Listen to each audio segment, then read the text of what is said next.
So ito po no, ito yung mga order na to. Ito po ay yung isang set dito ay para kay Binita R. Tulagan. Care of Binita R. Tulagan or Betty Ranges, no? House of Chairs, Main Road, Barangay Tayambani, San Carlos City, Pangasinan 2420 yung zip code nila doon, no? Ayan. So mayroon din tayo ditong mga, ito po ay 4x4 by 8 feet na pins concrete post molder at dragon fruit molder, no? Ayan, so ito po yung ano natin, no? So ayan, punta tayo dito sa fabrication, dito tayo para, ayan, ito yung mga freebies natin, ito yung pamimigay natin tuwing Monday, no? Follow, share our Facebook page, no? Jim Hardware and Kukulamber and Concrete Products, Balulang Brands, Jim Hardware and Kukulamber and Concrete Products, Karituan Brands, at saka Triple A and F Kukulamber located at Mahayahay, Lumbia, Cagayan de Oro City.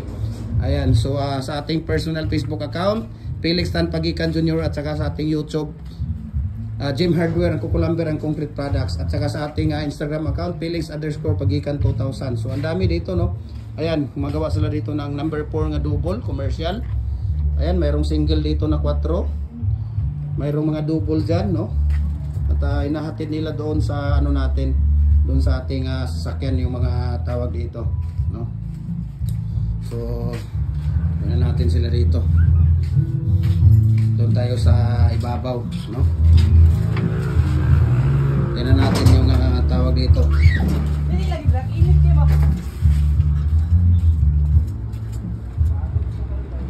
Ayan. So ito yung 8 natin na brakes molder, no? Yung parang number 8 talaga siya na walang putol. Ito naman ay donut, no? Putol po yan, meron siyang ano dito, ito, putol. Ayan. So ito po yung ano natin, no? 4x4 by 8 feet na dragon post molder or pins concrete post natin. Ayan. So maraming salamat po, no, sa inyo. At punta tayo doon at titingnan natin yung mga na ano nila dito. Alis tayo doon, marami ang sounds doon. So punta tayo dito sa ano natin.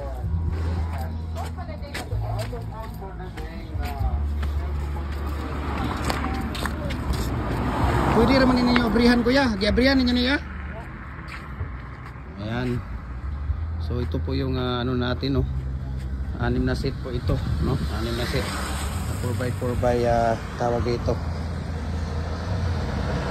8 feet na pins concrete post at dragon post molder. Ayan.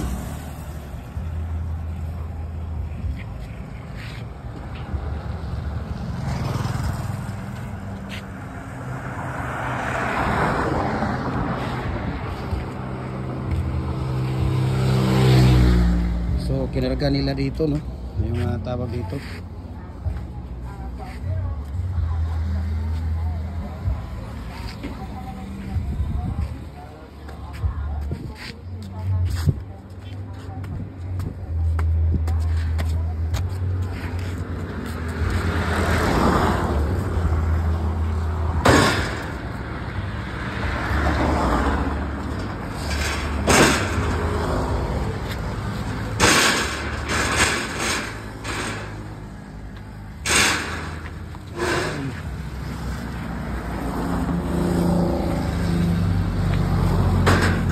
Okay, ayaw gikuan sa